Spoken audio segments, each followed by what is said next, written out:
بعض لوگوں کے سامنے جب ڈارونین ایوولوشن کے تعلق سے دلائل دیے جاتے ہیں تو وہ یہ سمجھتے ہیں کہ چونکہ یہ دلائل اتنے مضبوط ہیں لہٰذا ان کو قبول کر لیا جائے۔ میں ایک نام بتا دوں، ایک بڑی شخصیت ہیں کہ جنہوں نے قرآن کی تفسیر کے تعلق سے بہت کام کیا، اس میں کوئی شک نہیں، لیکن ان کی ایک کتاب ہے ڈاکٹر اسرار احمد مرحوم، انہوں نے اپنی کتاب میں ڈارونین ایوولوشن کو نہ صرف یہ کہ تسلیم کیا ہے بلکہ حضرت آدم علیہ السلام کو سب سے پہلا ہومو سیپین مانا ہے۔ ہومو سیپین یہ ایک ارتقائی اصطلاح ہے، یہ تمام کی تمام اصطلاحات اس کتاب میں موجود ہیں۔ ہومو سیپینز اور اس سے پہلے ہومو ایریکٹس اور اس سے پہلے ہومو ہیبلس، یہ تمام کی تمام اصطلاحات ہیں۔ تو پہلا جو ہومو سیپین کا مطلب ہے دانا انسان، تو سب سے پہلا دانا انسان، سب سے پہلے ہومو سیپین حضرت آدم علیہ السلام ہیں، جو جنت کے کسی باغیچے سے نہیں اترے بلکہ دنیا ہی میں کسی باغ میں تھے، وہاں سے اللہ سبحانہ و تعالیٰ نے ان کو باہر کر دیا۔ یہ پوری بات ڈاکٹر اسرار نے باقاعدہ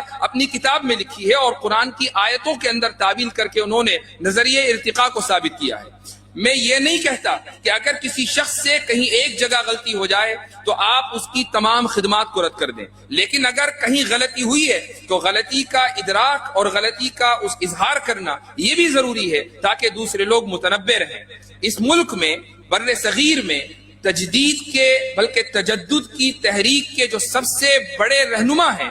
وہ ہیں سید احمد خان۔ انہوں نے بھی اپنے زمانے میں اسی طریقے سے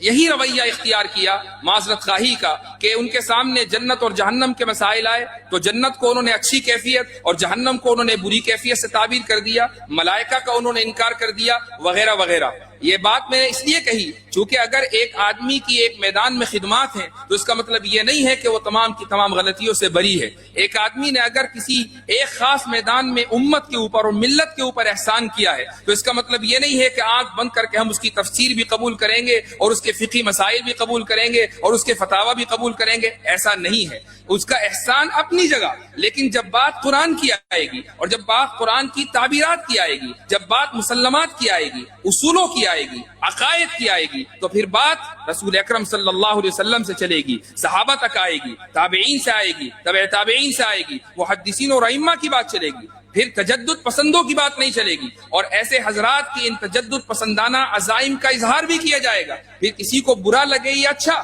یہ کہا جائے گا کہ ان کا احسان سراخوں پر، انہوں نے ملت کے لیے جو کیا وہ بہت بڑا کام ہے، لیکن کاش کہ وہ اپنے میدان میں باقی رہتے اور اس میدان سے آگے نہ نکلتے۔